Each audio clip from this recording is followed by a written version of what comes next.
Hi, my Pisces family. Matter of fact, hello, everybody. So, I am new to YouTube. I am the Pink Pisces Tarot. Pink is my favorite color. But I wanted to give you guys like a little bit of background information on how I got into tarot. So, I was in this relationship, right? And I was married for about 6 years. The marriage was really interesting. We have to be careful as women. We have to be careful about who we marry. Sometimes we get to like the age where we think like, oh my gosh, like nobody's gonna marry me, or we just want to be married. Who doesn't want to be married, right? So anyway, a lot of different weird things were happening in the marriage, a lot of lies, a lot of cheating, you know how it goes. So anyway, for a long time, I had blamed myself, and I was trying to do like everything right because I wanted to be this like perfect wife. So when the marriage ended, it was just so weird because for me, I was just like, okay, well, I'll just go ahead to the courthouse, and we can end it that way. It was like, mutual agreement. No, not my ex. Everything had to be so freaking hard. Not to mention, he gets into a new relationship before the divorce is already over. I kept asking, like, why? Like, what happened? He would never tell me why he did what he did. It was just, like, the weirdest thing ever. I kept second-guessing myself and questioning myself and trying to figure out, like, what in the world did I do to, deserve this? Because I'm not saying I didn't do anything wrong, but at least normally in marriages, when if there has been a breakdown in the marriage, the other person will at least sit down and tell you why. Me, I had no idea, because still to this day I'm divorced and I have no reason why, but that's okay. So anyway, so that brings me to where I am today.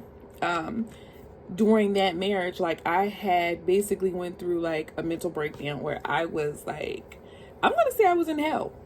People think that you have to die to experience heaven or hell. Heaven and hell is a choice. It's a choice that you make while you are here. We think that when our exes leave us and things like that, like, we are worthless. That's only one person. You are not worthless. There's like a billion other people in this world besides your ex. And a million of those people love you, whether it's people at work, your family, your kids, whoever. They love you. One thing we need to understand is that some people are not well. Anyone that could just jump into another relationship is not well, because we both know healthy people take time to heal. Healthy people take time to understand and regroup, right? So when your person jumps into another relationship with another person, you have to know that that is not healthy and it's not right. And then we're sitting there thinking to ourselves, oh my God, they're in this relationship, left me hanging. I bet he's treating her right. I bet he's doing this, that, and the third. And I can reassure you that it's not what you think. 9 times out of 10, that other lady is a rebound. That other lady or person, we're going to speak from a woman's perspective, that other lady is probably getting treated worse than what you did, because not only is he grieving the relationship, he's also missing his family and his home or whatever else. So don't you ever think for a second that the grass is greener on the other side. In some cases it is, but 9 times out of 10, I'm almost here to tell you that it's not. The gaslighting, the manipulation, the abuse, the word salad, all those things. Y'all have to understand that it's not normal. It's not you. If you find yourself Googling your spouse, trying to get some understanding on what happened, I'm telling you, 9 times out of 10, you're not the problem. If they're in a relationship and you're still single, 9 times out of 10, you are not the problem. So you need to understand that and just trust God, trusting your intuition, and pray. Because I guarantee you, even if that man did not try to come back right away, he probably wants to, but his pride and his ego probably won't allow him to. But on a spiritual note, that's what had me, what brought me to tarot. I had to find something spiritual to take my mind off of everything that was going on. So I turned to God, and I am a Pisces, so I naturally have a gift. I've been like this most of my life, and I didn't understand how or why I was like this, or how I could predict certain situations that my family or friends was in. I didn't understand it, and it used to scare me. When I surrendered to God, when I was going through my nasty divorce, I kept seeing 717. It kept following me wherever I would go, and I'm like, wow. Like, I would be at a traffic light and I would see 717, or an address and it would say 717, or the time 717, and I didn't even realize it, but my daughter's birthday is September the 7th, 2017. My ex-husband's birthday is July 17th. You know what I mean? So this 717 has been around me all of my life, and I didn't even realize, most of my life, and I didn't even realize what it was, so it's angel numbers, so whenever I see 717, it doesn't scare me anymore. It just reminds me that I'm right where I need to be. Pay attention to your surroundings, because the universe speaks to you through numbers, numbers, sequences, it could be on the TV, it could be on the radio, it could be on a tag in front of you, it could be anywhere. So you have to pay attention. You just really have to pay attention. But yes, that's what brought me here. Getting in touch with my spiritual side, getting closer to God, reading my Bible. I've always been, I always loved God. That's just not a question. But when you're going through something so severe like that, especially mentally, you need somewhere to turn. And God, to me, is always going to be my go-to. God is always going to be, my go-to. Always. We are protected. We are loved.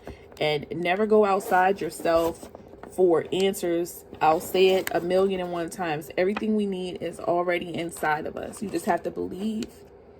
You just have to believe.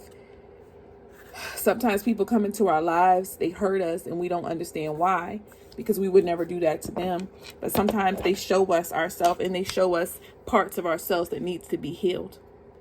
So when we get into these relationships with these narcissistic people, they do have a purpose, because if it wasn't for that relationship, I probably wouldn't be where I am today as far as my spirituality and just looking at life, in a whole nother perspective, a good perspective, a great perspective. Like, I love where I am, where I'm able to see things in a beautiful light, and I'm okay. If it works out, I'm good, and if it doesn't work out, I'm good, and that's where I'm at, and that's where I want you guys to be at as well. So I won't go on about this spill, but if you have any questions about you being in these relationships with these people, and you can't understand why they're doing what they're doing, these people are not always bad people. Sometimes I believe God sends us people to show us ourselves and help us heal our unhealthy attachments, to the world around us. You know what I mean? We should never have unhealthy attachments to people, because guess what? We came in this world alone, and we're going to leave alone. I know we love hard, but at the end of the day, we cannot have unhealthy attachments to things outside of us. It's not good for us, and I guarantee you, if you've ever loved and you loved hard and you've been hurt, I guarantee you'll never love like that again. You'll never love like that again. So let's, focus on ourselves. Self-love is the best love. and let's focus on the people that love us and not the people that's done walked away or didn't deserve us, because sometimes we put our focus on the wrong things and we lose ourselves. We don't want to do that. So this channel is going to be about self-love. This channel is going to be about, us using what's inside of us, what's been inside of us since birth, making us well-rounded, better people, and using that hurt and pain and capitalizing on it and making, us better than what we were before. Pain is not always a bad thing, Pain is not always a bad thing. And everybody that hurts us is not a bad person. We just have to capitalize on it, and we have to look at it in another perspective. So I just wanted to give you guys that spill. I hope you enjoyed it, and I hope you keep coming back for more. So we will end it with a oracle card. I'll go ahead and shuffle real quick, and let's end the night with a nice oracle card. But if you need any more advice, if you're going through a situation with, with an ex, and you just can't understand why, he walked away, or, why he left you with the kids, why he left you with the bills, how was he with this other woman and acting like you don't exist, how, make sure you send me a message. I've been through a lot, and I can relate on many different levels. So I'm here for you. So we have, this is a time to give rather than take. And that goes with everything I've just been saying. A lot of the times we make things about us, and sometimes it's not. It's not about us. Yes, self-love is good, but overindulgence in anything can be bad, whether it's ourselves, whether it's sex, whether it's food, whether it's gambling. Overindulgence is bad to a certain extent. So it's time to give. If there's someone that needs something, give unselfishly. If it's something that, someone could use or someone needs, or if it's some clothes in your closet that you need to get rid of, give. Make space. Out with the old, in with the new. 2025 is right around the corner. I know it's only August, but guess what? Time is going by so fast. So fast. So if you can give a little something, whether it may not be money or materialistic things, but maybe some joy. If you can give some joy, if you can give a hug, a phone call, a text. A text is effortless. It only takes a second to give a text. Anything like that. Give. Sometimes we sit around and we wait for people to text us. Oh, I'm not calling this person unless this person calls us. I'm not texting that person unless that person texts us.